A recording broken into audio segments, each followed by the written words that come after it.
అందరికీ నమస్కారం. నా పేరు జి తేజనాథ్ రెడ్డి. మా గ్రామం వచ్చి తోగుర్తి గ్రామం, ఆత్మకూరు మండలం, అనంతపురం జిల్లా.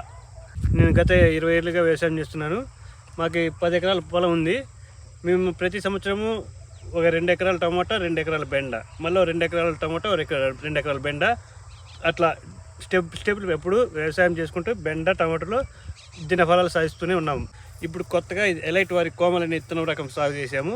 ఇంతకుముందు విత్తనాలన్నీ కాయ ఇరగడానికి కానీ బరువు కానీ చాలా తక్కువ ఉండేది. కాయ ఇరగడానికి ఏదైనా మందులు వాడాల్సి వచ్చేది మేము. ఇప్పుడు ఇది అవసరమే లేదు. కాయ ఇరగడానికి కూలోళ్ళు కానీ దీన్ని బాగుందని దీన్ని అంటున్నారు. ఇత్తనం ఇరగడానికి ఎంతో వీలుగా సులువైన పద్ధతిలో ఇరుగుతున్నాయి కాయలు. ఈ రకము బాగా దిగుబడి బాగా వస్తుంది. కటింగ్లు చూడండి, కింద నీటి మొదలు 1 2 3 4 5 6 7 8 9 10 కటింగ్లు అయినా దీని మొగ్గ చూడండి, చాలా మంచి రకం ఇది విత్తనాలు. దీని క్వాలిటీ ఏంటంటే ఇట్లా విరగడానికి ఎంతో తేలిగ్గా ఉంది. చూసారా, చాలా సింపుల్గా విరగడం జరిగింది.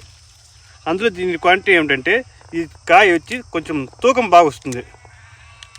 దీనిలో చూడండి విత్తనాలు, ఇవి వేరే విత్తనాల మాదిరి కాదు, ఎంతో గుంపుగా చిక్కగా ఉండడం ద్వారా ఇది అధిక బరువు వస్తుంది. బాగా కాయ విరగడం కానీ షేడింగ్ కానీ. ముందు విత్తనాలు అయితే ఈ కాయ అనేది కొంచెం కలర్ వస్తుండే, ఇట్లా పసుపు కలరు అట్లా. ఈ కాయ అనేది ప్యూర్ గ్రీన్. మనకు మార్కెట్లో మంచి ధర పలుకుతుంది ఈ కాయ వచ్చి. చూడండి, మీరు చూడండి కటింగ్లు, మంచి కటింగ్, ఎక్కువ దిగుబడి వస్తుంది. మీకు ఈ విత్తనాలు కావాలంటే మన అనంతపూర్లోని బస్ స్టాండ్ ఎదురుగా భవానీ అనే దగ్గర చిక్కుతాయి. ఎవరైనా కొత్తగా రైతులు పెట్టాలనుకుంటే ఎటువంటి భయం లేకుండా, ఇబ్బంది పడకుండా పెట్టచ్చు దీన్ని. ఇత్తనం మంచి ఇత్తనము, దిగుబడి బాగుంది.